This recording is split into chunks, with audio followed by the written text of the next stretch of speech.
Okay, everybody, we'll get started today. Today's going to be one more time. My name is Fred Nauer. I'm the Chief Flight Instructor for Thunderbird Aviation. And I'm here at our Flying Cloud location looking out at a very IFR kind of day, which makes it perfect for doing something like this ForeFlight seminar over Zoom. So I'm going to be doing a little jumping back and forth between my camera here, but most of the time I'm going to be sharing the screen with the other stuff that's going on here.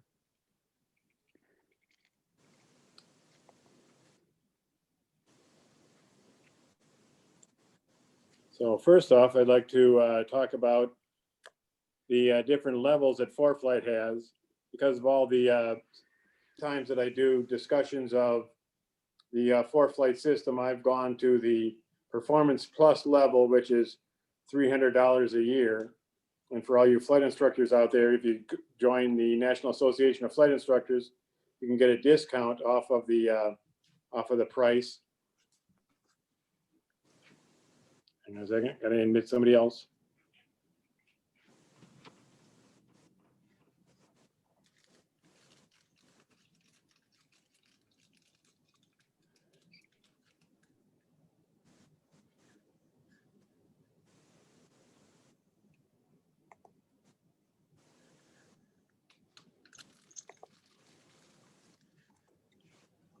So most of you are probably at the basic plus level. And that when you get the flight planning stuff that we're going to be talking about today, and the graphical briefing from the aviation weather information from the 1-800 weather brief situation system, and all the maps for VFR and IFR, which I'm going to show you as we go through the process today. You can also get airport and FBO information, weight and balance. You can set up a checklist or use the generic checklist, and not generic, but the aircraft specific checklist that ForeFlight has, or create your own. You can even do your logbook stuff.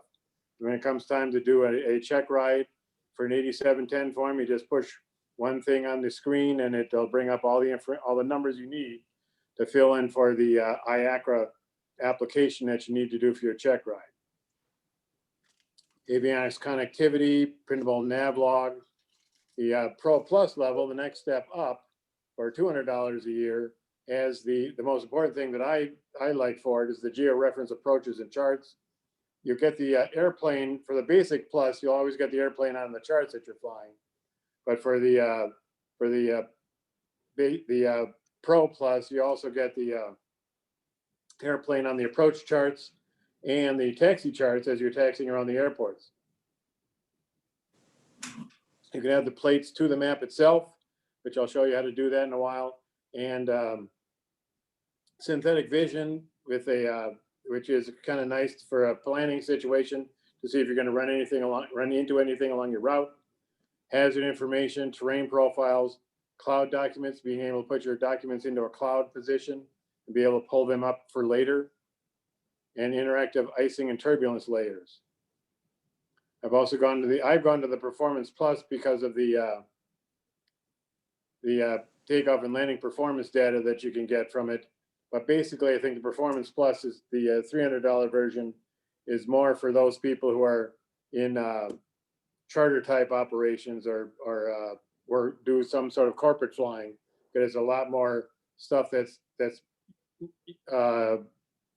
nice to know, need to know information when you're flying. Although one of the neat things that I found is the airport 3D and 3D review situation in the $300 version. So some of the stuff you may see on my screen, if you're in the basic plus situation, you may not be able to see on your ForeFlight because I'm in the upper echelons here of the products that they sell. Oops. Get this other thing up for just as we get talking about stuff a little bit later. So let's go to ForeFlight. As you can see, even on the basic plus situation, for $99 a year, you get all the sectional charts for all over the United States. If you want to spend extra money again, they will give you all the charts for Canada if you're so inclined. You even get the stuff from Florida to be able to get yourself down to Puerto Rico. but it also has Alaska and Hawaii and Guam. And this little thing way the heck over here.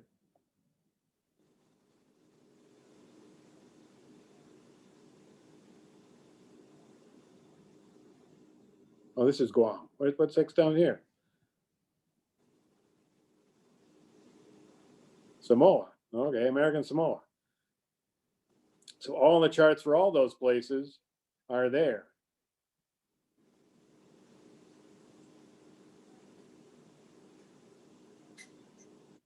So in the map section here, let's go back to where we're at home.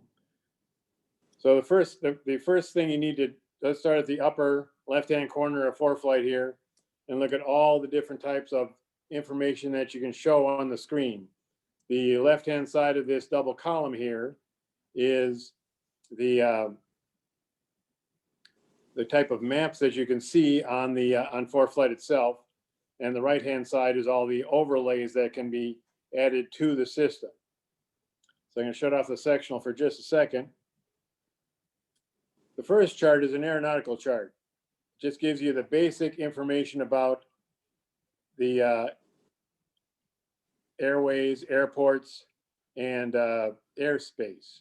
And you'll notice when I touch the aeronautical, this extra bar appeared over here on the left side, and it can add or subtract information from the screen, and this can be overlaid over, the aeronautical information can be overlaid over all the other all the other chart information.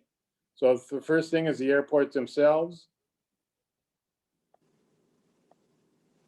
But the nice thing about the aeronautical information is, even if you haven't spent the extra money to get the airplane to drive along on the airport itself, and the aeronautical chart, if you zoom in close enough, you get all the information about all the taxiways and all the runways at that particular airport. And the blue dot up here is where I'm sitting right now at Thunderbird Aviation.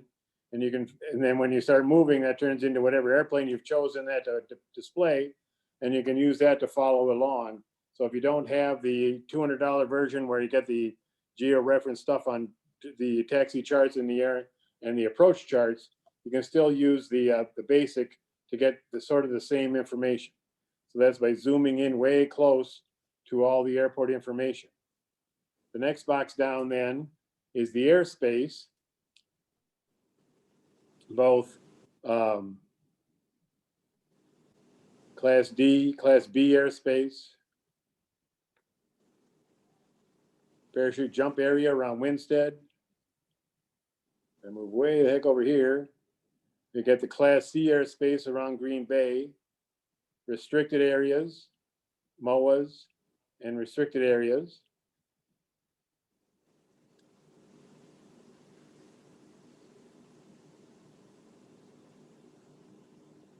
The next box down then adds all the airways.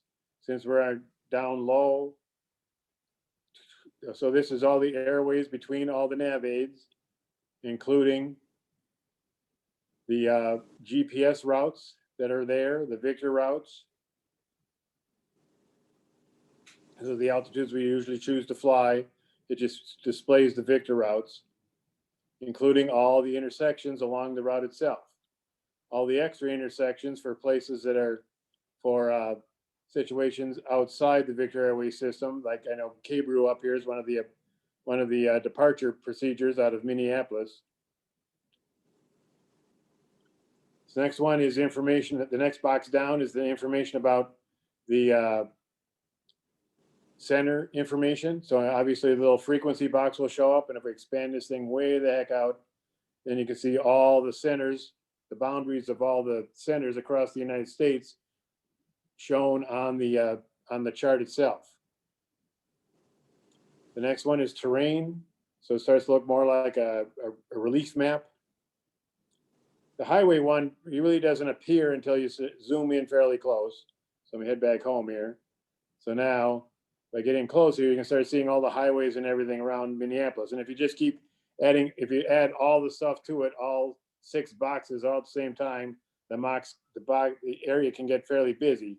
So you may want to try to eliminate some of this stuff to make it easier to see what you're looking at. But the closer you zoom in, the more you're going to get information about the major highways, not so much about the streets and that stuff itself. The nice thing about the aeronautical chart is all the information about airports and stuff like that are based on the top of the iPad. So if you start flying around, the information that appears on the aeronautical chart will shift with the with your heading, so that the information will always be straight up to wherever the top of your iPad is at that point. So take out the aeronautical stuff and move into the street map. Now you can start doing stuff where you zoom in and actually start getting the names of the streets. Not something I think you really need to know about if you're flying. I think the only time I've ever used this was when somebody wanted a scenic flight and wanted to fly around the Twin Cities areas looking at the light displays in the houses. So I went to the Minneapolis Tribune and found the addresses of all the best light displays in the Twin Cities and used this to tap on it to get a flight plan together. And I'll show you how to do that a little bit later. But then one thing I found out by flying around looking at the lights is that unless the whole block decides to get together and put a light display together, it's really hard to see from the air. The next one down is the one that's a little bit more useful for VFR flight planning, and it's the aerial map. It's just the satellite picture of everything. And the nice thing about it is that if you look at the sectional chart and think something is going to be a fairly decent checkpoint, you can go to here and get a general idea of whether you're going to actually be able to see that thing from the air or not. Sometimes you can, like if you're checking the edge of a town or something like that, you'll notice that the sectional is a little bit behind the amount of construction that's going on here in the Twin Cities, and the city may extend out past where you think it is, like especially up here for Rogers and stuff like that. Hang on just a second, let me see if I can. Here's a problem with doing this on my iPad all by myself. I got have to go all the way back to here to let somebody in. Hang on a second.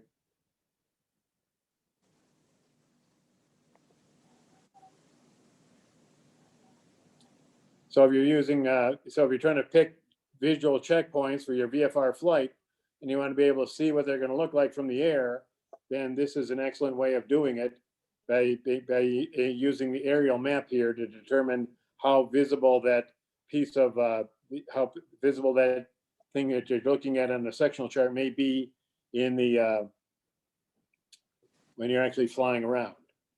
The next thing, the next section down here in the next box below that is all the different types of charts. We already looked at the sectional chart, but the nice thing about this one is if you're zoomed in close enough, it gives you the terminal airdrome chart, the TAC chart. If you zoom, so that for those places where the terminal airdrome charts are, you zoom in a little bit close, you zoom in close enough, and the terminal airdrome chart replaces the sectional, so that you'll always have access to the terminal airdrome chart, which is the chart that has a much better resolution as far as miles, inches to miles, and is a lot better, you know, a lot easier to determine checkpoints and stuff like that. And it's also nice to make sure that you're, because most of them are around Class B airports, to make sure that where you're planning on flying is not inside the Class B airspace. But everything on here otherwise is the exact same symbols and everything that are on the sectional chart that you learned all about when you're going through private pilot training. The next chart after that is the IFR low chart. Now, again, you can get all these Victor routes and these GPS routes, the T routes, on the aeronautical chart, but this brings it up into display that looks that is exactly the aeronautical chart that you can get. And so again, because with your $99 subscription, you get all the low end route charts for every place that we just looked at before. And you can also get the high end route charts. And when you do that, it also gives you all the high routes to get all the way out to Hawaii and almost all the way across the ocean. Not that any of the airplanes that I fly would ever be able to do that. So you get the low charts and the high charts.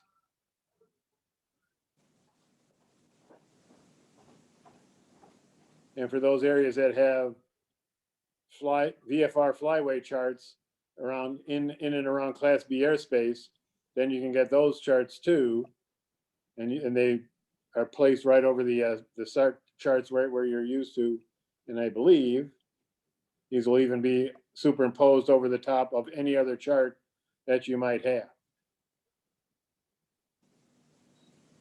So let's leave the sectional chart up here for a second. So then the right side of all this is all the overlays that you can add to the system, to the charts itself. It starts with the top here with a basic section. The weather's kind of interspersed in here, but the first top is all the stuff that you really need to worry about as you're flying. So the radar composite here, right in Minnesota, is not that big a deal, but the composite chart is a depiction of the radar system at all levels of the atmosphere. So here we have this rainstorm that's at the very edge of the radar heading towards the west coast up in Washington State. We have the snow that's blowing off the mountains here in the central part of the country. A little bit of snow out here in North and South Dakota, down in Iowa. The composite radar gives you the radar depiction at all levels, where the precipitation is at all levels. On the ground, when you're hooked up to a Wi-Fi site, you can also get the lowest tilt, and that'll break down the rain information. You notice how this is the rainstorm up in Washington has gotten smaller, and the amount of snow that's here is the depiction's gotten a little bit smaller.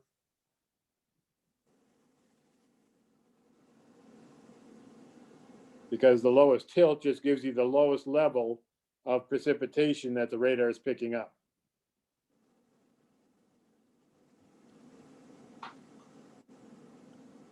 The next one I haven't found a real good use for yet, but it's the enhanced satellite.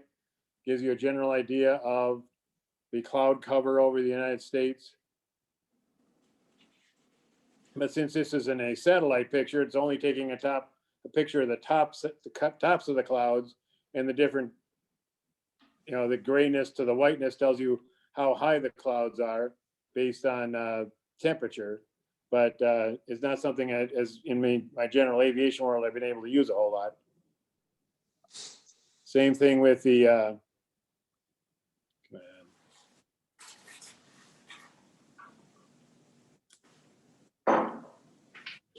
color satellite.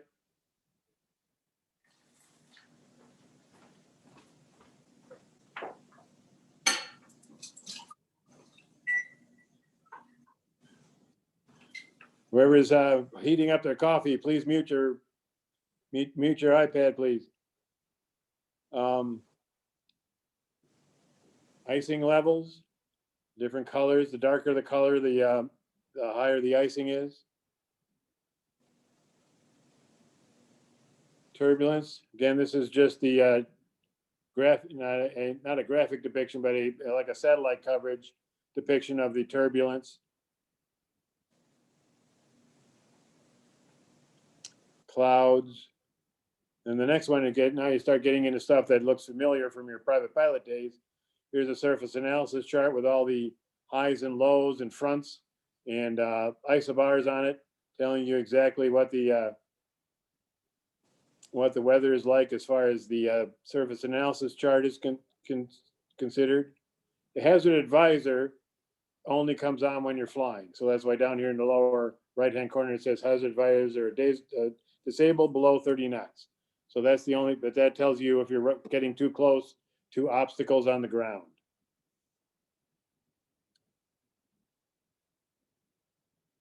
The next thing down on the column is traffic. Now they've attached themselves to FlightAware so that it will, after a while, it'll pick it up.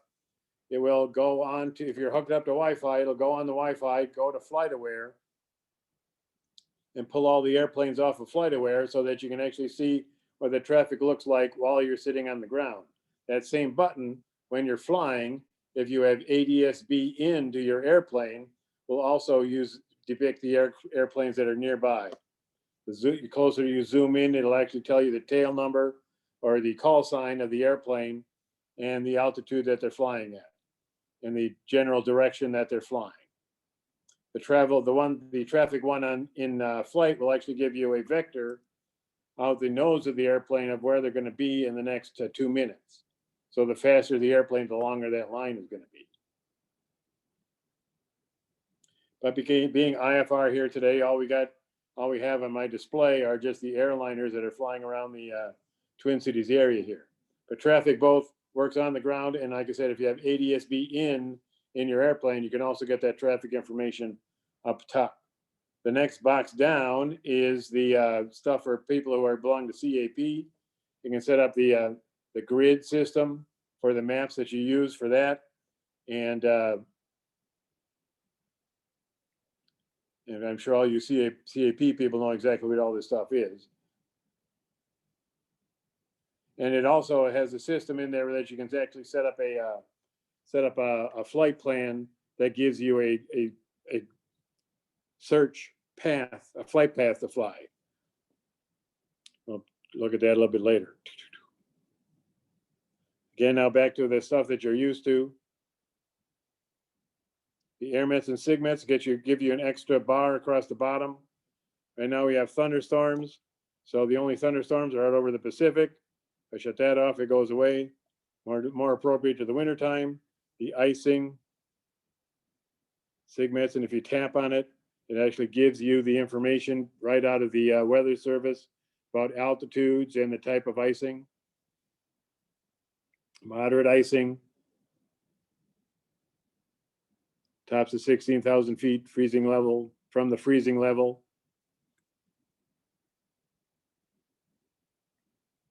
High turbulence, the turbulence basically up in the flight levels. Low turbulence, low level wind shear and turbulence. And the red box gives you the severe turbulence.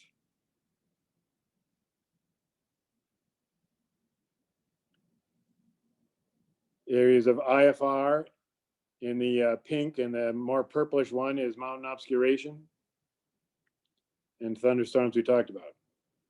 So the nice thing about that is, it's always been, let me turn that back on again.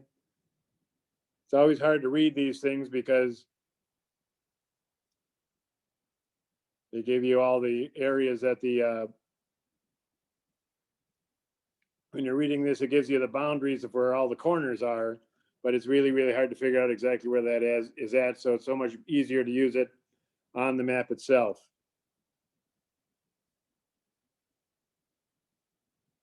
So the other nice one is the temporary flight restrictions.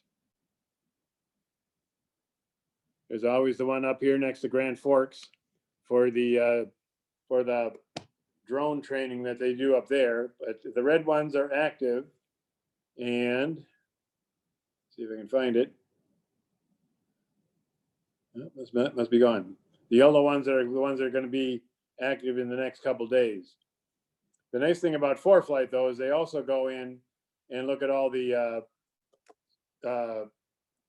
stadiums that have more than 30,000 seats and figure out what the sports schedule is for all those places.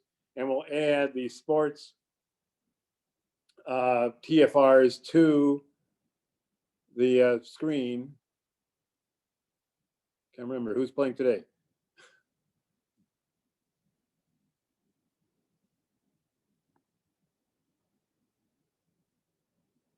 Oh, sorry. Thought I'd be able to figure that out. But anyway, you get the sports stadiums, something you can't find anywhere else in the TFR system. It's just a general rule that TFRs are together for up to 3,000 feet within 3 miles of a stadium with more than 30,000 seats in it, from an hour before the game starts till an hour after the game ends. So they won't be depicted in any other FAA maps, but they will be depicted here in the ForeFlight system.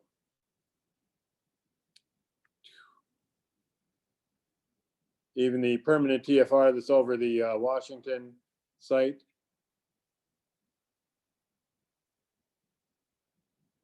Oh, the president's in Wilmington today. And also the ones that were created to protect Disney World and Disneyland.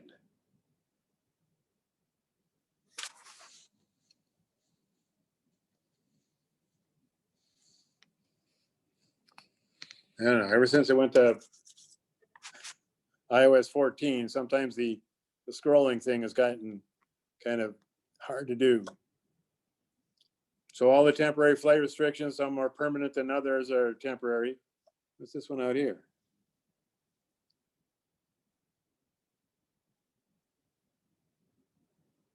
Space operations.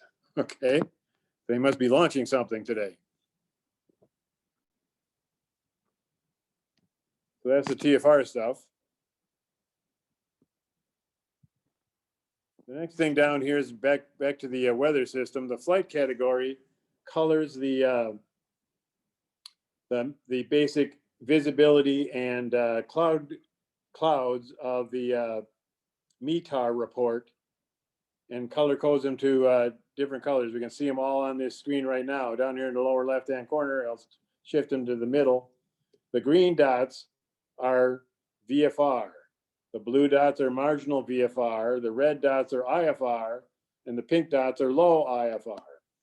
Now, what they've done, or what ForeFlight has done, and I think the Aviation Weather Center, the one that's on the ADDS site online from the National Weather Service, color codes them the exact same way. They took the information from the old area forecast where the outlook was always VFR, marginal VFR, IFR, and low IFR, and used those same weather categories to color code the screen. So if the airport is green, that means the ceiling is greater than 3,000 feet and the visibility is greater than 5 miles. If the airport is colored blue, that means marginal VFR and the visibility, the ceiling is 1,000 to 3,000 feet and the visibility is 3 to 5 miles. So even on the low end, it's still pilot VFR. It's just the way the weatherman depicts it.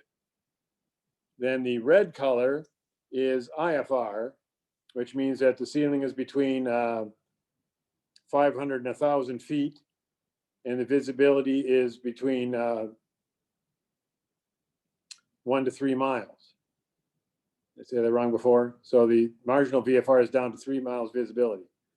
The so low IFR is 3 to 5. Then the pink is low IFR, which means the ceilings are below 500 feet and the visibility is below a mile. So for most of you IFR guys out there, that may be to the point where it's way below your personal weather minimums. But the nice thing about that is it just gives you a general idea, you know, with a quick glance, whether you're going to go flying, if you're a VFR guy, whether you're going to go flying today or not. So that's the flight category. The next one down below that is surface winds, which they set up like the old charts. Now these don't get any bigger. So if there's a barb there, a little flag, that means the wind's blowing at least 5 knots. If it's circle, that means the wind is calm.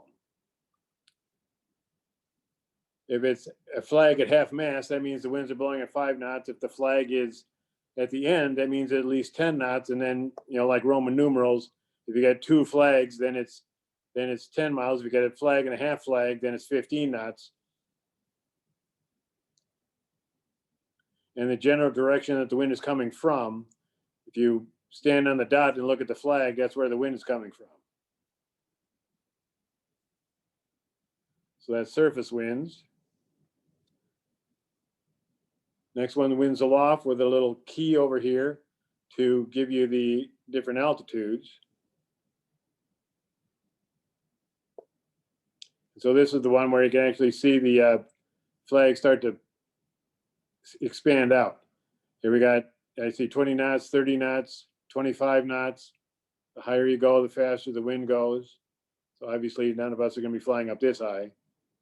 but you can even go all the way down to the altitudes that we normally fly at, get the winds at 3,000 feet from, and they're only depicted for the places that actually report the winds and temperatures law forecast. So you're not going to see as many flags on this one as you would on the for the airport winds. Temperature dew point spread. Green is good, orange is getting close, red is probably, or I guess orange is getting close, so there's a possibility of IFR or fog, because obviously if there's no difference between the temperature and the dew point, there's a very, very good chance that clouds or fog is going to form.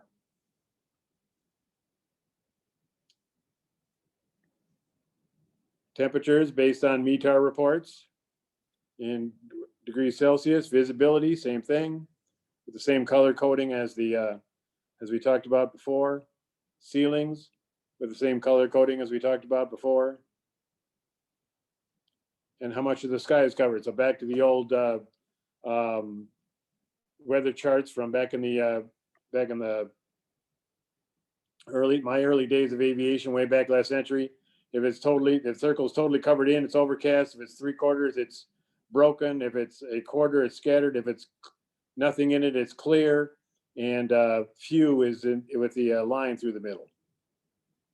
And the X means that it's obscured. They can't tell where the fog stops and the clouds start.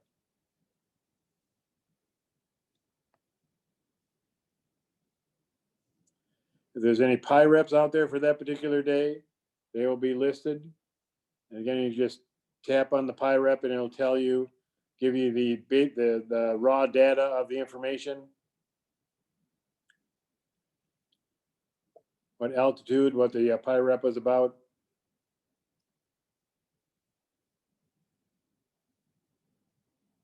And the closer you zoom in, the more information you're going to get, if there is any.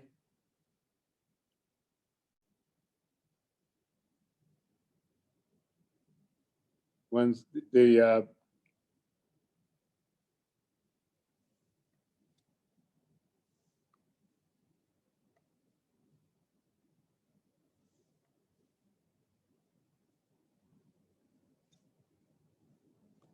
so those thunderstorms are over the Atlantic. You can see the lightning over there, but again, you can use this in the summertime to help you determine where the which is the convective segment that they were talking about on the segment portion, actually an active thunderstorm, because this is these are lightning strikes that are happening at this point.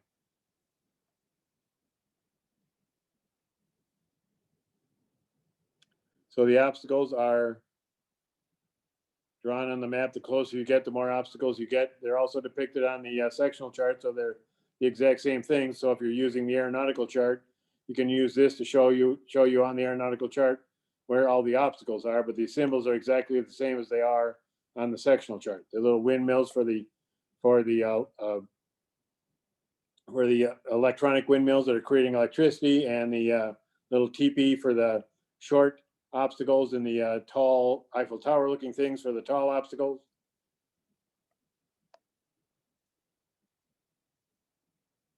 If you created any user waypoints, we'll talk about how to do that in a bit, then those will be listed when you choose the waypoint section there. If you're flying along and you're trying to figure out where's the best place to land for gas,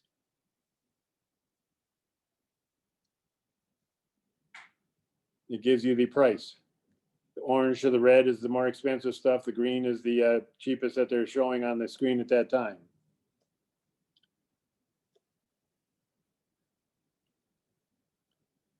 Most FBOs are very good about sending information off to ForeFlight, because they know people use this a lot to determine where they're going to go to land to be able to buy gas. If it's like flying cloud where there's more than one fuel, I think they just put the cheapest fuel at the airport listed on the screen. So that's all the stuff from the for the different overlays and stuff that you can see on ForeFlight itself.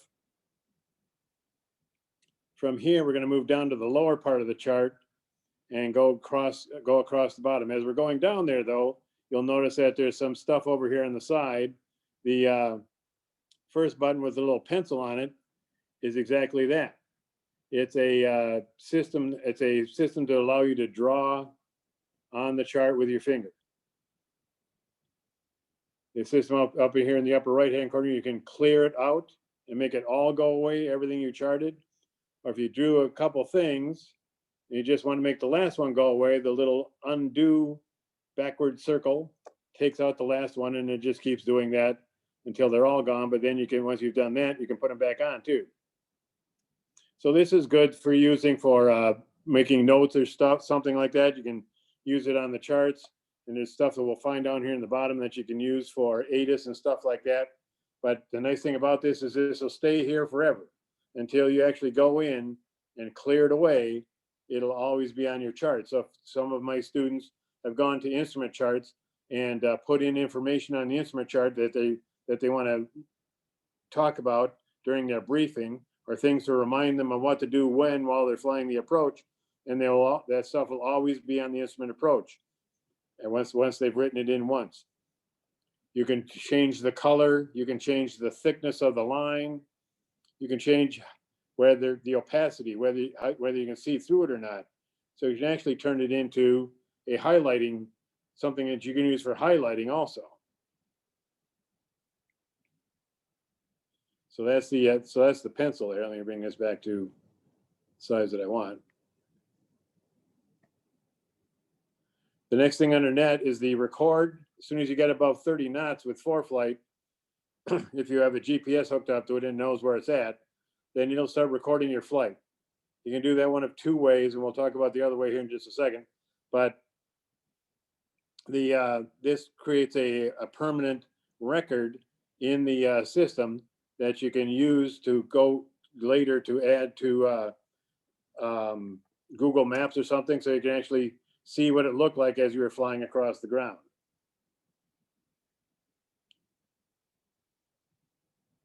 The plus and minus is just exactly that. If you don't want to zoom with your fingers, you can actually zoom with the plus or minus.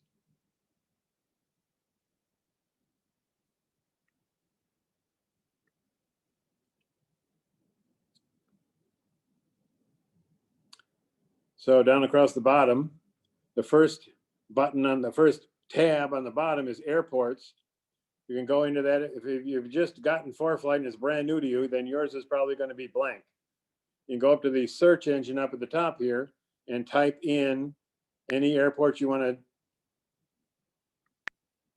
get information about. Look at all the lists of everything that's close to what you just typed in.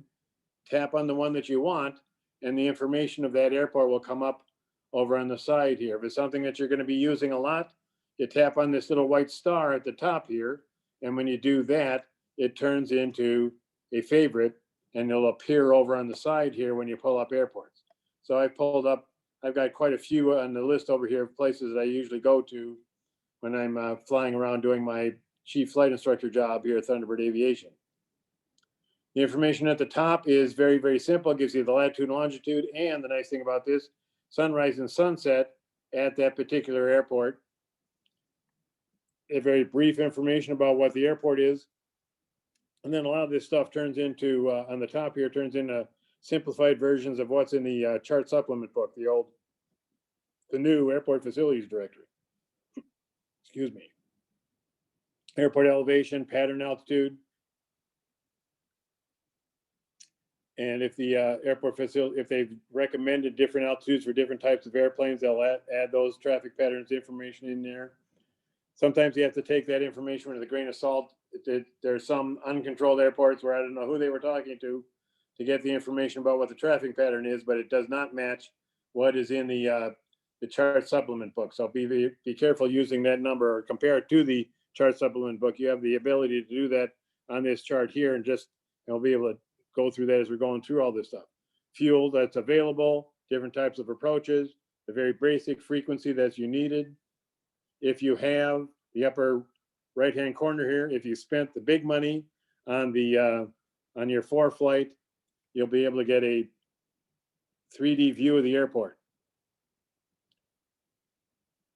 The nice thing about this is it gives you basic information. As you can see here on the bottom, it tells you where north is, and you can move this thing around to say, okay, which way am I coming from?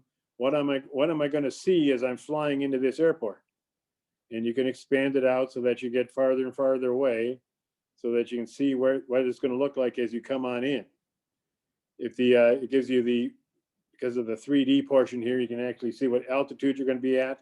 So if you're down at 2,500 feet, it's going to be harder to see the airport than if you climb up to a higher altitude.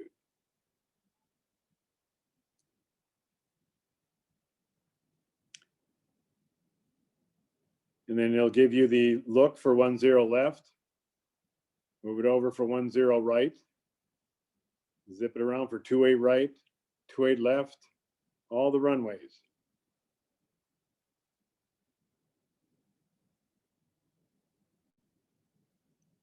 But again, that's the expensive version. All of them will have the FBO information. And if they're like us at Thunderbird and spend a little bit extra money, then we'll be the ones that appear at the top. Premier is also up there. I don't know if they swap those around depending on how many times you add this, but it also has all the information about all the other businesses that are at the and flying clubs that are at the airport. Anybody who's sent information into ForeFlight will be listed here under the fixed base operator section. The taxiways is just, again, the basic airport diagram. Use mine with at the $200 level, you'll be able to get the airplane depicted. You know, you have geo-reference charts because there's this blue line around the border of the chart telling you that if the airplane's anywhere nearby here, it will appear on this chart. So you can see, again, my little Cessna airplane is right here next at the Thunderbird building. Although I'm still wondering, this little section right here, that's the old house that we had before we built the new building. So they still have not gone in and taken down the old build. The house is gone, and we expanded our building around the hangar that's over here on this side, because I'm sitting right here in the building right now with the little airplane. So I don't know how long it takes for this to get switched around, but I even pointed it out to one of the guys at a meeting once who was in charge of all this stuff, and they still haven't fixed it. But anyway, that's neither here nor there. So that was the taxiway section. The comments is basically social media, what people think about what they did coming into the airport. You can add comments into here, but you know, the nice thing about this is ForeFlight takes a look at all this stuff before they actually put it on the app itself.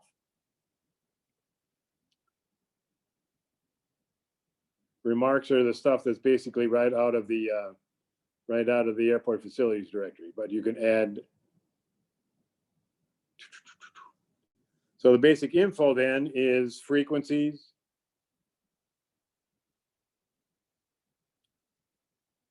You can also get the information from the airport facilities directory, the chart supplement book, even though ForeFlight still calls it the airport facilities directory. So if you're old school and you just want to look at the information as it appears in the on the FAA printed pages, you can do it that way. Airports that are nearby, operating hours of the airport, and all the services that are nearby. Lions Tap, good burger down there. The next tab is weather information. Unless you've looked at something else, the first thing that comes up is the METAR. They'll depict the whole raw data METAR in the color coding of the type of weather it is, like we talked about earlier. So it's IFR, red dot, red letters, but then it will decode it for you and give you the temperature in both Celsius and Fahrenheit and the density altitude. Plus, it'll also give you information about airports that are nearby. I don't know why this crystal's green here and it's red up over here on the side. Then the terminal aerodrome forecast. If there's one that's within, I think it's 30 miles, it will include the TAF information from that airport. So even though Flying Cloud itself does not have a terminal aerodrome forecast, it will pull the one from Minneapolis. And if you're Zulu challenged as far as time is concerned, then if you set your ForeFlight up, it'll tell you the time. It'll give you the information based on the time zone that you're at. So that instead of having to try to decode all these times over here, you just scroll down here and get to the exact times in the time zone you're at for when the weather is going to change. And again, it gives you the general color, but then gives you the decoded information along with color coding in the forecast itself. The next one is an MOS, which let me find my notes here. Model output statistics. As far, like, and all the reading I've done on it is basically a graphical forecast. The big, huge Cray computer down there in Kansas, where the National Weather Service has all its forecasting systems for the United States, takes all the information from all the METARs, from all the weather services in the United States, and chunks it all together. And then the TAF comes from the specific airport. I think the MOS is a grid forecast. So if there's a model output statistic grid point near your airport, it will throw that information here in this section. Sometimes it agrees with what the TAF says, sometimes it doesn't. This is just another piece of information that you can use when you're determining whether you want to go flying that day or not. For you IFR guys, whether you're trying to determine whether you need an alternate or not, you may want to, if the TAF says that the weather's okay, but the MOS says the weather's bad, I'd probably err on the side of caution and declare an alternate anyway. If the TAF says the weather is bad, but the MOS says the weather's okay, then by law, then you must declare an alternate because the TAF is the one you have to use. I mean, you can do it either way, but I just from a aeronautical decision-making standpoint, I use the MOS in addition to the TAF to determine what's going on. And after scrolling through this a little bit earlier today with the student I was talking to, for instance, 8 o'clock this morning, looks like we're not going to be doing any VFR flying today, so we rescheduled him for the next time he's off work next Saturday. Then, just like the weather department, you can get the stuff for the daily forecast and just very, very, very basic, cloudy, rainy, percentage of precipitation, and basic temperatures, that the highs that day. The winds are for the winds and temperatures law forecast. I've not been able to contact anybody at ForeFlight to determine how they do this because their numbers don't look anything like the winds and temperatures law forecast that you get from the National Weather Service. The National Weather Service in Minnesota, it's International Falls, in Alexandria, Minneapolis, and one more place I can't remember. But I think what ForeFlight does is takes all the information from all the weather, the winds and temperatures law forecast, and puts them in some sort of algorithm and says, okay, you're looking for flying cloud. Here's what so we're going to use a lot of the Minneapolis winds and maybe a little bit of the La Crosse winds and some Alexandria, not too much International Falls to Grand Forks. And it throws it in there and comes up with their best guess of what the winds and temperatures are going to be. And the nice thing about what they do with the temperatures here is they give you the difference from what that temperature is, the difference from the international standard atmosphere. So some of you have charts in your book where it's ISA plus 20, ISA minus 20. This helps you with those charts. If those of you have the exact temperatures on your charts for determining true airspeed and stuff like that, then you can use the temperature there. And just like a forecast, as you go through here, about every 3 or 4 hours, they come up with a different forecast. And you can go through all the way through to all the way through 4:30 tomorrow afternoon. So even so if you're doing your flight planning the night before, you can still use this like a regular forecast and find the time that's closest to where you're going to be going flying to figure out what the winds and temperatures are going to be to help you determine which level you want to fly. So that's the weather tab. Runway information. Not much different than what's in an airport facilities directory. The whole stuff over here is just basic information about the stuff itself. The cool thing is this runway section over on the side. If you're hooked up to a Wi-Fi on the ground or ADS-B in the air, it takes the wind information that you have and will display you what is the best runway for the wind that's flying that day, and it'll give you headwind and crosswind information. based on that exact wind. So the wind here is 310 at 4 knots. So if you're landing on runway 36, that's 2 knots of headwind and 3 knots of crosswind. Seems to be the same for all the runways here at Flying Cloud today. But if the runway is a different traffic than normal, then it will be listed on here, and all the other information that is basically there about the same thing you could get off of the airport facilities directory. The procedures, the first one is airport diagrams. If you have the $200 version, you can tap on the map, and the airport that depiction will show up right on the map itself, almost exactly like we did when we were in the aeronautical section of the choices in the upper left-hand corner. But again, if you have the $200 version, you can do this or an approach plate or a departure or arrival route. All those things can be shown to the map. Then when you're done with it, you just tap on it and hide the plate. So back to airports.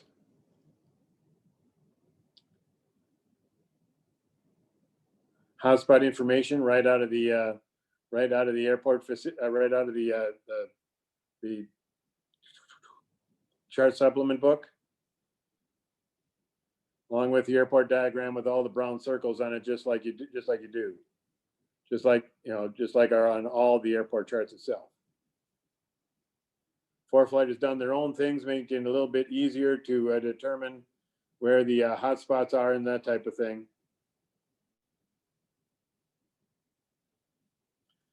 I suppose that's there just in case you haven't spent the money although disregard. If you spent even if you spent the $100, you got all these charts available to you. For you IFR guys, all the departures that leave out of that airport, all the arrivals that come into that airport, excuse me, and all the approaches that are at that airport. Again, you have the $200 version or higher, the ability to add that to a map. Nice thing about doing it that way is because for me as an instructor, it's nice because then as I'm having the student fly this route, I can make sure that they're not flying me into the Class B airspace, or make sure that they're flying the correct altitudes so they don't fly me in the Class B airspace. With these charts on the screen here, bringing up this point, there's a little slider on the bottom. You can make it so that you can read the chart and do a nice briefing out of it, and then slide the slider back and make it more and more, less and less opaque so that you can see the stuff underneath the chart itself. If it's nighttime, you can hit the invert plate colors and it all turns black. Or the white turns black and the black turns white so that it's not shining, so the white stuff's not shining in your eye. Then other charts for stuff that's going on nearby, so they can just change the charts while you're looking at it here. So, go right to the airport diagram itself, for example. The NOTAMs for our airport NOTAMs for obstacles that haven't been depicted on the chart yet. The raw data information about all the TFRs and center NOTAMs for all the airspace NOTAMs that are available to you. And so that appears on every site. Now, if you've been looking at airports, so the favorites, the ones that you've picked to be gold stars, will appear on there, but on this list over here on the left, all the airports you've looked at over the last, I think it's like forever, until you go in here and erase them all. All the airports you've looked at recently will also be up here. So if you're looking at someplace you don't normally go, but you had looked at it before, then you can bring it up here and then tap on it. And it will reappear, all the information will reappear over on the side. I have it set up so that the weather is the first thing that always shows up. The browse part is a little, I don't know, if you tap on the state, then you have to, if you don't know the name of the airport, then this isn't going to help you because it only gives you the identifiers of the airport itself. The nice thing about this search engine over here on the side is that for this one, if you don't know the name of the airport, but you know the name of the city, you can just type in the name of the city and it'll give you all the Grand Rapids all over the country. Grand Rapids here in Minnesota, Grand Rapids in Michigan, Grand Rapids in Manitoba, all the nav aids that are called Grand Rapids, and some of the recent stuff that you looked at. So that's the nice thing about the airport side, not that browse section. You can use that search section in the upper right-hand corner there. If all you know is the name of the city, you can still find out the airport itself. So that's the airport tab. Maps tab we talked about. The plate section, you can go in and add plates to this. I basically, because of the way you can pull up all the instrument approach plates over here in the airport stuff, just by hitting the procedure button, it's a whole lot easier just to do it this way on the airport tab than adding a whole bunch of plates to here, because then you can set this up so it's just like the old approach plates where it has, you know, all the approach plates that you're normally using and categorize them any way you want to by by creating different binders and stuff like that, so that you can. But to me, it's a whole lot. It's a whole lot of searching when I'm doing when I put all the plates that I wanted to use in this section. It took me forever to find them anyway because they all appear about this size. They're very, very small. So what I did was just simplified it for me. I just put in Crystals Airport and Flying Cloud Airport because those are the two airports that I go to a lot. And it just gives me the airport diagram right away, something that I can use for taxiing out. The nice thing about these airport diagrams is when you land at an airport, if an airport diagram exists, when you get below 30 knots, ForeFlight automatically switches from whatever you're displaying on ForeFlight automatically to the airport diagram where you're at. And again, if you've got the $200 version or higher, it puts the airplane right on the airport diagram for you, and so you can tell exactly where you are. So this section here, the plates tab, can be whatever you want it to be. For me, I keep it really, really simple. Some people who are a little more organized than I am and have a better organized brain than I do can set this up with approach plates and departures and arrivals and do all sorts of wonderful things on here. I'm just not that smart. So I just keep it fairly simple because it's a whole lot easier just to use the procedure section of the airport to pull up the approach plate.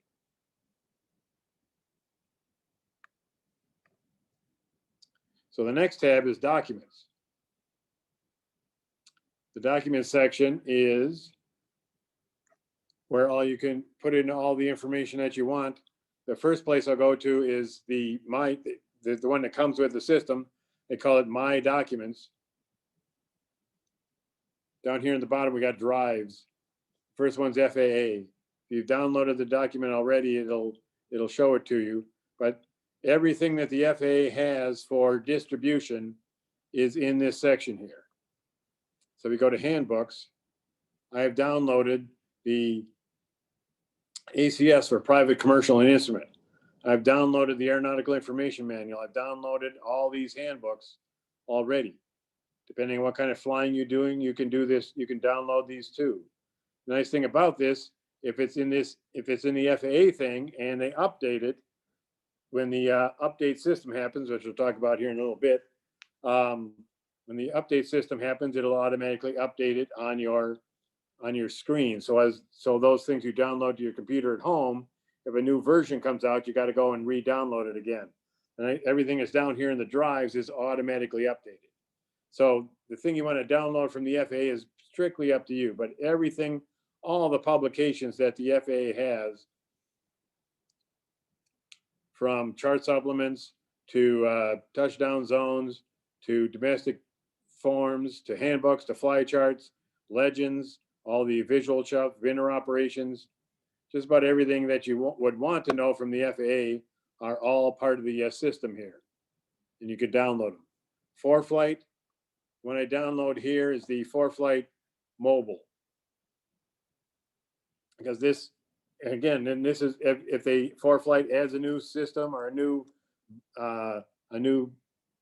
thing to the app, a new addition to the app, then that information will automatically be updated at the same time in the ForeFlight mobile.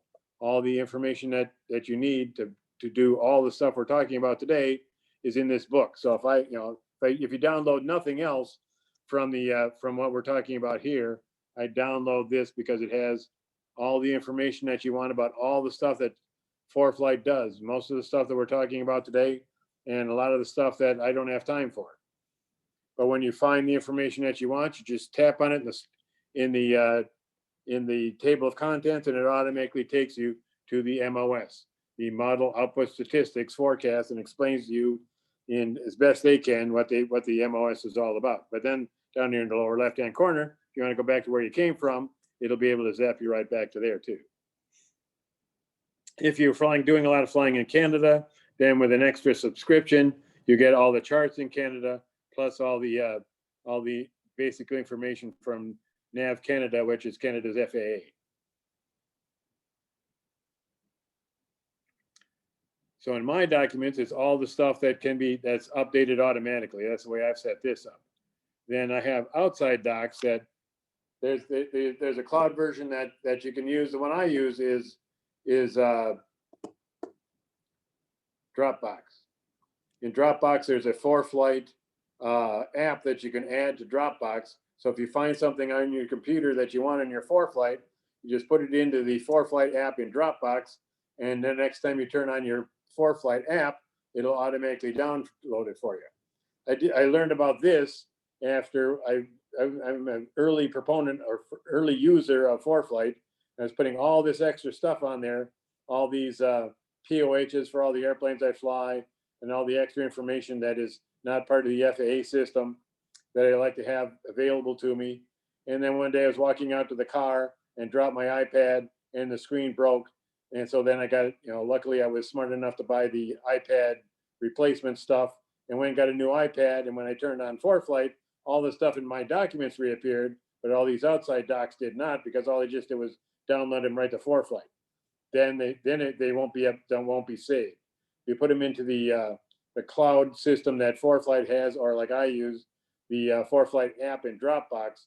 Then once you turn it on again, it goes to that app, notices that none of that stuff has been downloaded, and automatically transfers the stuff over.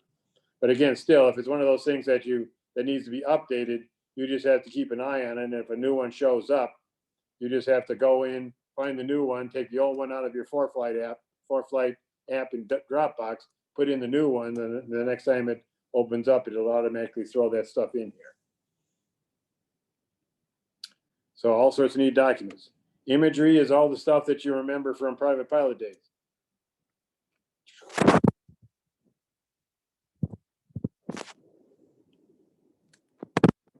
And all the prog charts. You can start with the first one and just zap your way through highs and lows, and the precipitation stuff talked about here in the corner. And the precipitation stuff goes out for a few days.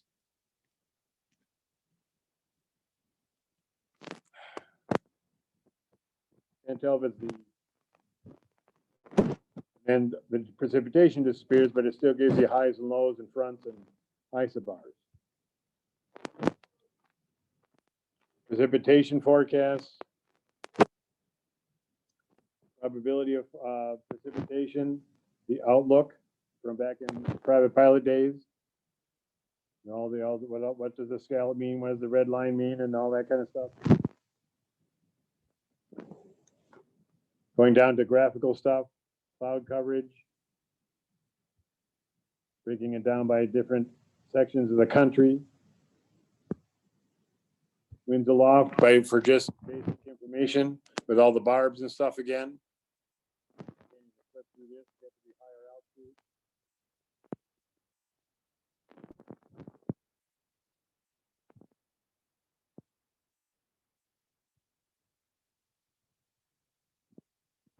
The graphical airmets and segments, the same depiction that you can get on the map section itself, gives you just the basic information right out of the ADDS site, the Aviation Weather Service, the National Weather Service information. SIGMETs for both convective, which I don't think there's a whole lot of going on here today, but icing, turbulence, dust storms, everything. Icing levels. You can read in the book that tells you what all these different colors mean. Icing forecasts. Turbulence information, same thing that can appear on the scope, satellite stuff.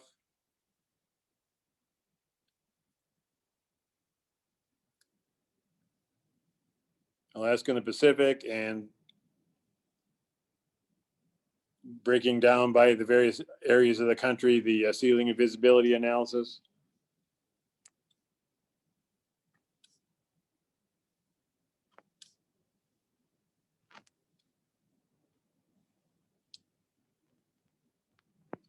So that's the imagery. Flights, anytime you've planned a flight from someplace, that information will appear here. And in about 15 minutes, we'll talk about how to plan a flight. So all the flights that you've done will reappear. So if you do the same flight over and over again, you can go back in here, pull up the information about it, modify anything that you want. The cool thing about this is that if we updated the times and everything from away from December 4th, 2020, but we put it to today, the nav log gives you a nav log that gives you the information about the points that you've chosen and the times, distances and times between each one. The briefing section in the middle there, let's see if we can update this one too.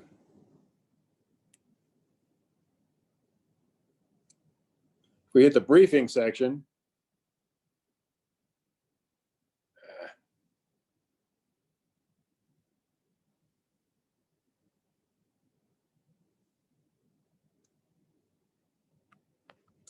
read the briefing section.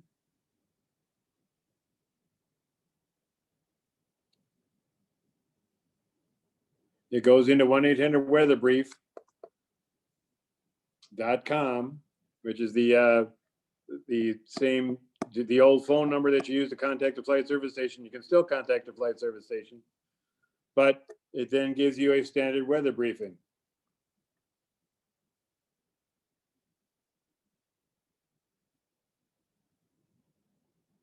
So the first part is NOTAMs, airmets,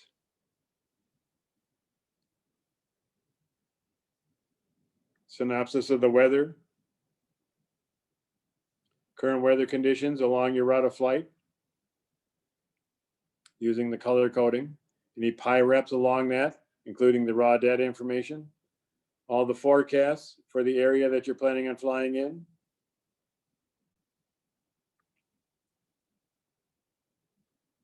terminal aerodrome forecast information. You can zoom down here to the bottom and pick up the raw data information or get the basic color coding for the time that you told them that you were going to fly, the winds chart, what it's going to look like as you climb up and fly, winds aloft table from ForeFlight, because it gives you information about the different places that you're going to be going that you put on your flight plan, and all the note information about along the route of flight and where you're coming from and where you're going to.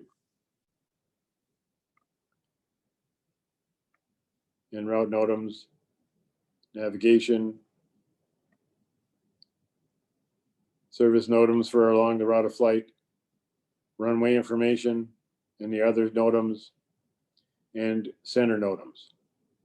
So a standard weather briefing right here. So going back, having done that, if I was actually going to go file this, which is the next thing that you can do on the tabs up here, I now have a weather briefing. Even if I don't file this, if something horrible happens and the FAA is trying to determine whether I got a weather briefing that day for that flight, I can do that. All the weather information that we were looking at earlier for the airports and stuff, none of that is recorded anywhere. It doesn't tell you, it doesn't record it anywhere that you were looking at that weather back here on the airport page. But here in the flight page, if you tap that briefing section, then it gives you as long as you put all the information in for the flight correctly, it'll give you a standard weather briefing, and then show the FAA, if they need to know whether you got a weather briefing or not, that you actually did. You can proceed to file this. We'll talk about how to do that in a little bit after we get done with all the flight stuff. Scratch pads. So there's various ones that are preset. One of them is the ATIS scratch pad: airport information, time, winds, clouds, temperature, dew point, altimeter, what runway expect to go, any remarks that they have. So again, with with the pencil already up, all you got to do is write on it. The same thing, and then you can clear everything to get ready for the next one, or just clear the last one. The next one for you IFR guys is the CRAFT acronym. So if you're getting your clearance,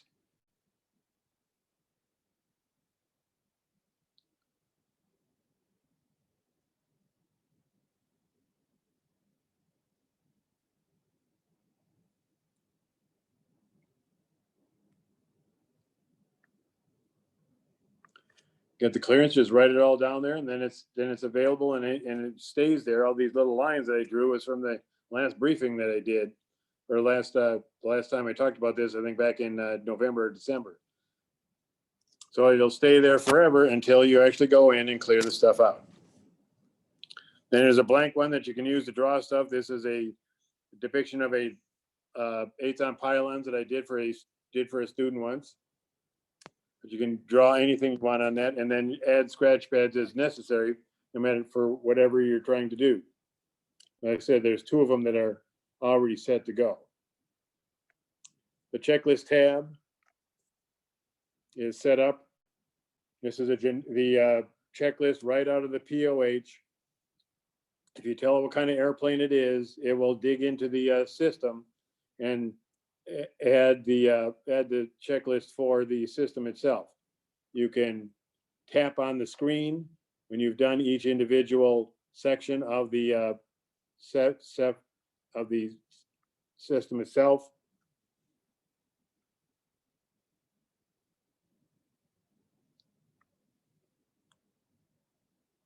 You can do a skip, and then it'll remind you that you haven't done it yet, or just tap the check thing down here in the bottom. The exact same thing happens.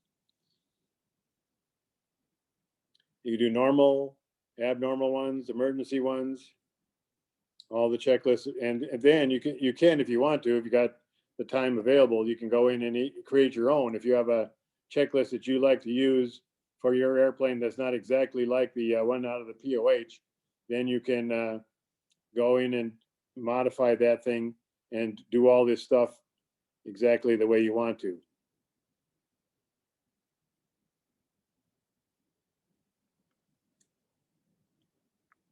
I haven't done this because by the time I started using ForeFlight, I was already 4 logbooks into my life. So, but if you're brand new at ForeFlight and you want to use this is a very, very decent way. And there's ways of, if you're learning how to fly, there's ways for your instructor to sign on this thing and put in comments if they want to, and make it just like a regular logbook for any type, just like the regular paper logbook that people have been flying with for years and years and years. But the nice thing about this is that it allows you to go in, and if you're filling out an 8710 or going into IACRA to put in times, you can go right to this thing, tap on this stuff, and it'll give you all the numbers that you need in order to be able to fill out that information. It will do it automatically for you if you want to. It basically does the same thing as all the other stuff. When you start going 30 knots, it starts counting time. So if you're like I do, and you're counting Hobbs time, where it's from when the engine starts till the engine stops, you can go in and modify those times to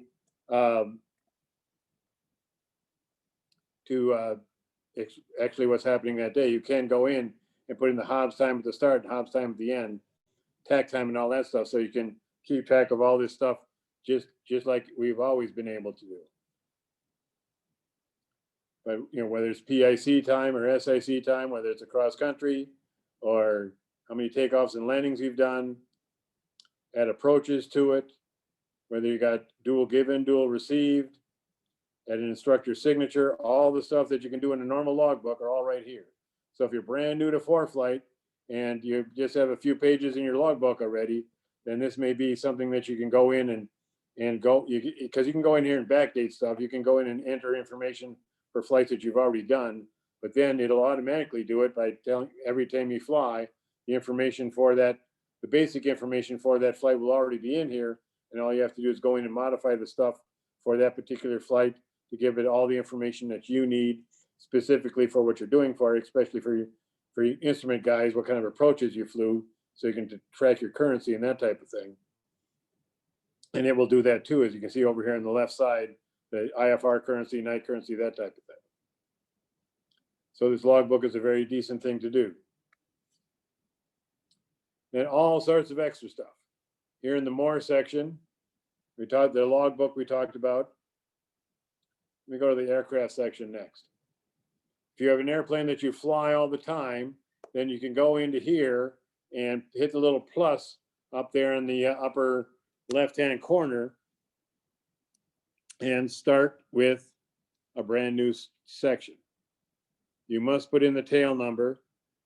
You must put the letter N in front of the tail number, because that's the way it does go into the database, the FAA database, to determine what kind of aircraft it is.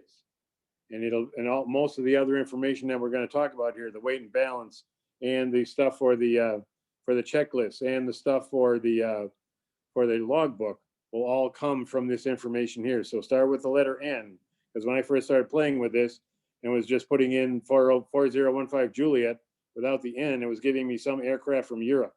So obviously you have to start with the letter N so it knows that they're looking for an American aircraft.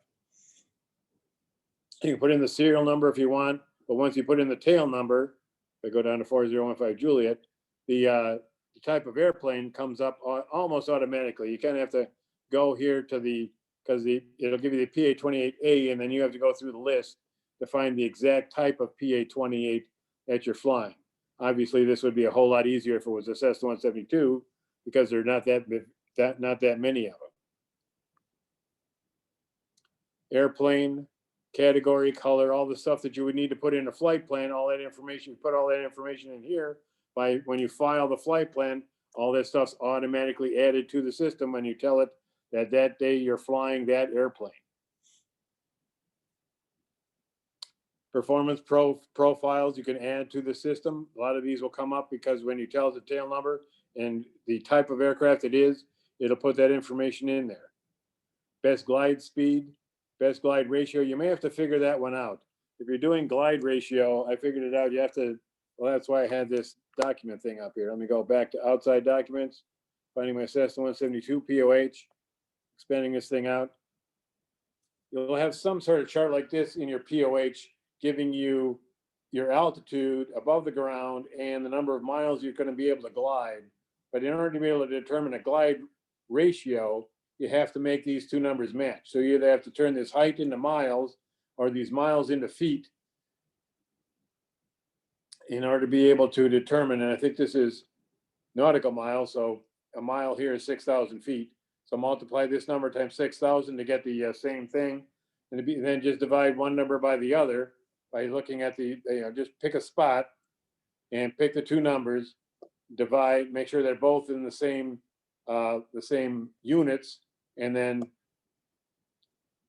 feet per nautical mile is your glide ratio.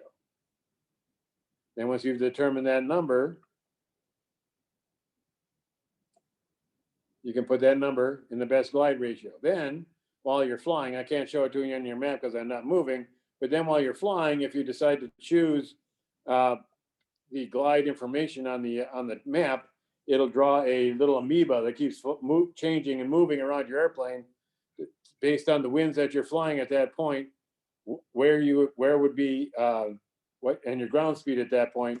What's the best? How far you're going to be able to glide if the engine quits on you. Your default cruise altitude, if you always fly the same altitudes, maximum ceiling of the airplane, weight information, so I can do the weight and balance calculations for you. The other thing you have to look at now, because the FAA has gone away from doing the domestic flight plan. Now all flight plans are done with the ICAO thing. Filing the flight plan on ForeFlight will be sent out in the International Civil Aviation Organization format. But in order to be able to do that, you have to put the equipment and the airplane equipment and surveillance equipment and weight category into the system here. So let me change screens here for just a second. ICAO equipment, and this is not a full list, but this is most likely what you're going to be able to use. Most people flying now have a radio on board, so the letter S must be in there for equipment, because that gives you standard ComNav approach aid equipment. That includes VOR and ILS. If the letter is N, it means you don't have radios, and so but you wouldn't be flying around the Twin Cities if you did that. The letter B under equipment is if you have an LPV, a WAS type GPS system. If you don't have WAS, but you have VOR with DME, then you have to put the letter D in there for DME, but the VOR part is assumed because you put the letter S in there. If you don't have a WAS system, but you have a GPS system, GPS is the brand name. The generic term is Global Navigation Satellite System, GNSS, so you put the letter G in there. Surveillance equipment is C for mode C, a transponder with mode C, letter A if you don't have a mode C on your transponder. But again, if you're flying around the Twin Cities, everybody has a mode C transponder. Then, because ADS-B out is required for all aircraft since January 1st, 2020, then depending on which type of system you put in your airplane, if it's a 1090 megahertz, it's either going to be B1 or B2. B1 is if you're out only. B2 is if you're out and in. The ones that we have here at Flying Cloud, when we transferred all our systems to ADS-B, we just basically replaced all our transponders that had an ADS-B system incorporated into it, and so we use so ours are B2. If you have the UAT type of ADS-B system, then it's U1 and U2. Weight category for most of the airplanes that we fly are going to be L for light, but there's also M for medium and H for heavy. And PBM is just a little bit more information about the type of systems that you have on board your airplane.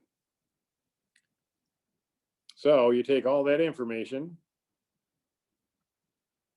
and put the ICAO equipment, the D and the S there, the surveillance equipment for the C and the B2 there, because this airplane has DME in it, and so we don't have GNSS. And then the weight category, we don't have any GPS, GNSS system, so the PBM stuff is also NA. If you have life rafts on board your airplane, you can put the ICAO information. ICAO flight plan needs to know that too. And if you have what type of survival equipment you have on board your airplane, the ICAO system needs to know that also. So that by putting all this stuff in this section under airplanes, then it'll simplify your flight planning and your filing your flight plan a whole lot easier, because a lot of the stuff that you need to type in over and over and over again will already be included in this section right here and ready to go.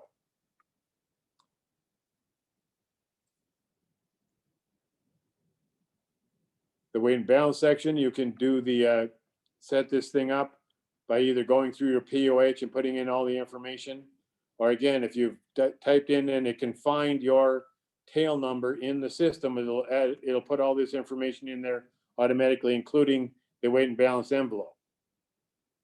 Then when you start loading this system up,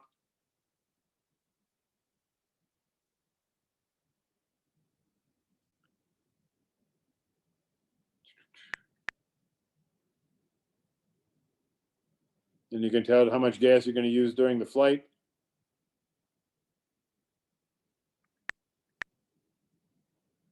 How much you're going to use on the ground.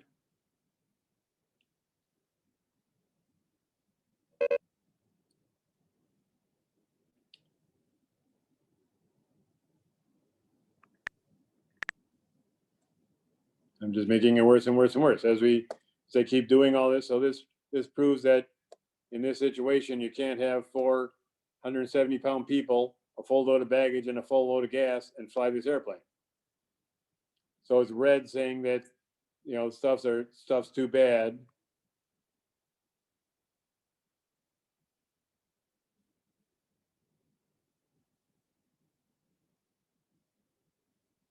So you take the people out of the back. We're getting better, but we're still not quite there. So adjust the baggage.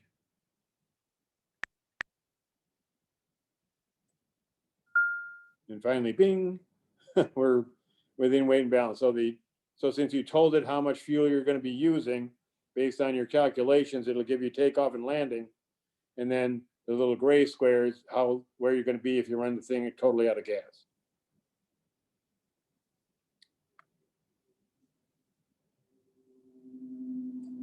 Track logs, both altitude and airspeed, and everywhere that you flew. This is where all that information goes from that recording button on the map on the map page.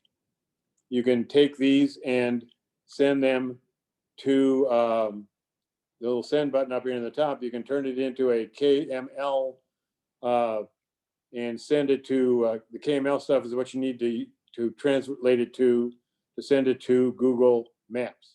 And then it'll give you all these altitudes and this route of flight. This one here was the last flight I did. This was a checkout. No, this was a check ride. So for a multi-engine. So we were out here doing all sorts of multi-engine stuff and then flying the RNAV, the VOR runway 36 back into the airport with an engine quitting right about where that little bump is. So you can use this as a debrief after the flight, telling you what altitudes and stuff and speeds you were at. The speed is the green stuff, the altitude's the blue stuff. Pitch and bank information too, from because the ForeFlight will record all that also. And then you can look at it specifically where you were throughout the flight. And just dragging the little timestamp around.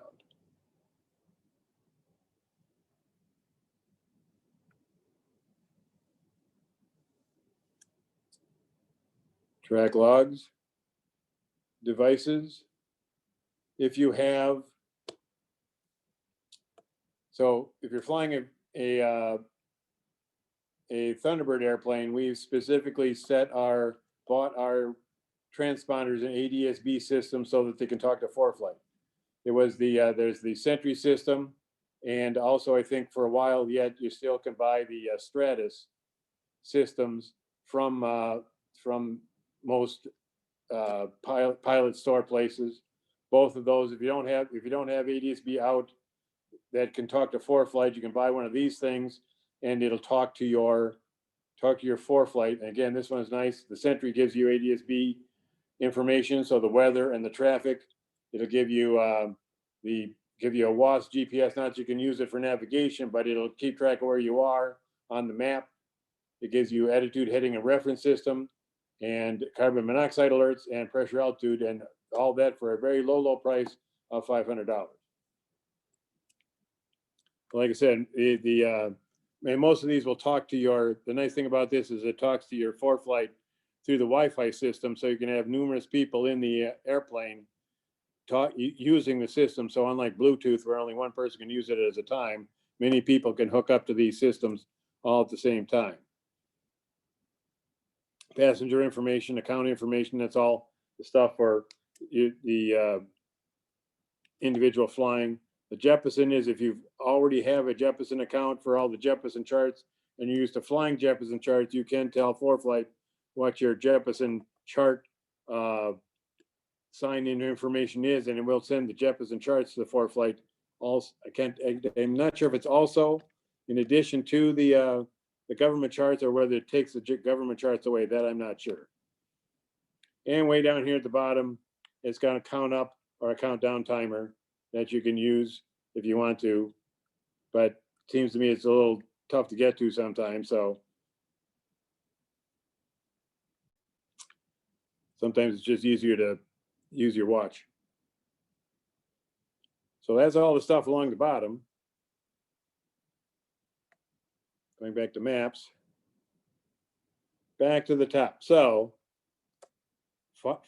figuring out a flight plan. The first thing you can do is go over to the side here and tap. If you got lots of different airplanes that you fly because you belong to a club and you've put all that information about all the airplanes into the system already.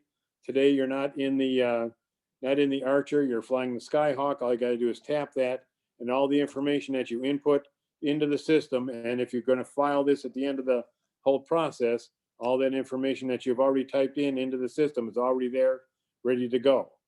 For you VFR guys, you just tap on the screen, the keypad comes up, you tell it where you're starting, you tell it where you're going to.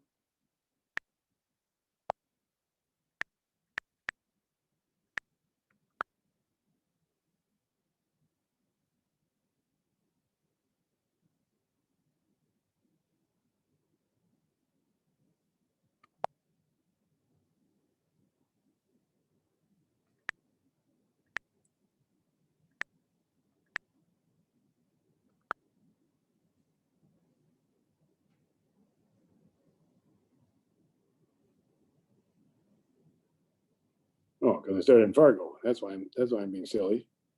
So if you made a mistake, just like I did, and that first airport's wrong, you can tap on it and say, I want to replace KFAR with KF.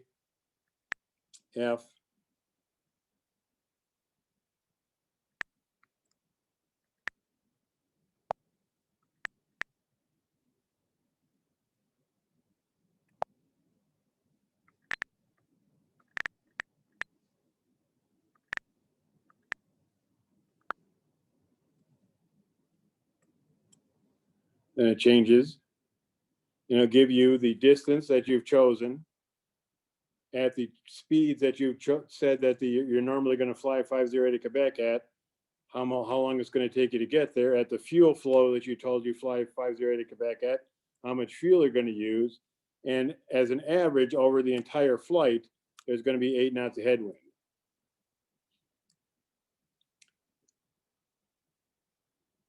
Now, since I have the 3D system on here, you can then take a look at the route that you've just chosen and see what it's going to look like as you fly along. So for those of you without that, I'm not going to spend time talking about that.